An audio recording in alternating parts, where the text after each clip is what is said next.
I am Mark Stewart, and this is the first edition of Dr. Stewart. Now, I'm not a doctor, I'm a doctor's kid, but I want to be a diagnoser at least, and maybe a prescription provider for we in Connecticut. Diagnosis first, and warning, though this wouldn't increase your blood pressure, it might bring it closer to boiling. Blood in our body circulates at about 98.6 degrees. It takes a while to get to 212, the boiling point. This may move it up though. You can, if you're not already, be incensed, angered, blood closer to boiling when you hear about how our state helps people who are undeserving. Okay? Example A, patients who also have criminality backgrounds, so they're very dangerous. But they're humans, and they don't deserve to be beaten on every single day. Well, at the Whiting Forensics Institute, this happened over and over and over. Now, it's hard to put myself in the place of somebody who is so abusive back to his caregivers. But that's what supervisors are there to do, to rein in the caregiver who is getting angry, say, somebody else needs to take care of this man. They didn't do that over and over and over again. This only happens in government, okay? In private practice, when you got malfeasance on videotape available to supervisors, these people get fired. Only in government do they get to stay. By the way, videotape, things that are supposed to prevent problems, like a death in the Hartford public pool. It was at night, but it was meant to be captured, a child climbing a fence and going swimming when he didn't know how to swim. The boy drowned. The cameras that were supposed to be on surveillance were not working. And they were known to be not working. Okay? Officials know this. Only in government did these not get fixed. Private has an incentive to fix things that's both moral and financial. Okay? I am a landlord. I have the moral and financial goal of making sure my tenants are safe.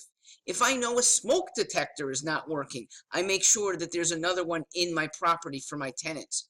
Why can't government do the same? And now I'll answer that.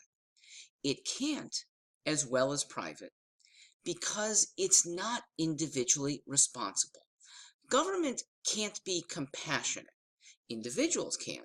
Government is incapable of being compassionate. But even worse, it doesn't have the tethering to other individuals like private can, okay? The government is remote. People do jobs, well or not, but their jobs are rarely their passions, like in private enterprise. All right, so here's another government program.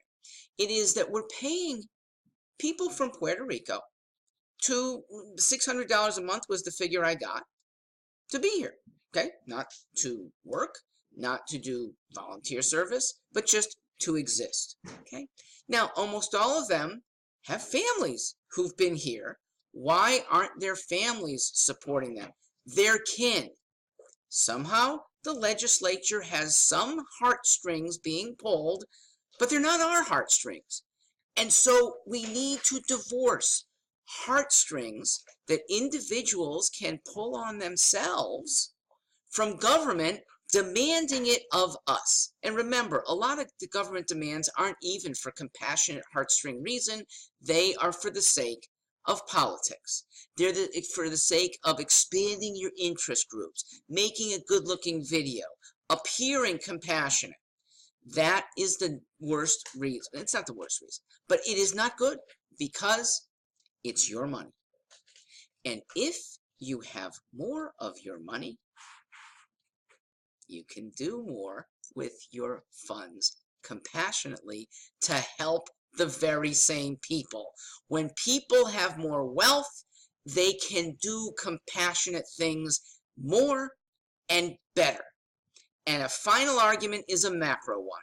Ladies and gentlemen, what creates wealth? Capitalism. Okay? Government programs don't create wealth. They redistribute wealth. Capitalism, done best without government interference is what makes us wealthy enough to be able to fund good things for those who are needy. Please remember that anytime a government official wants to spend your money, your answer should be, I know how to spend it better than you. I am Mark Stewart Greenstein. You can call me Dr. Stewart. I am in your corner. Thank you for being in mine.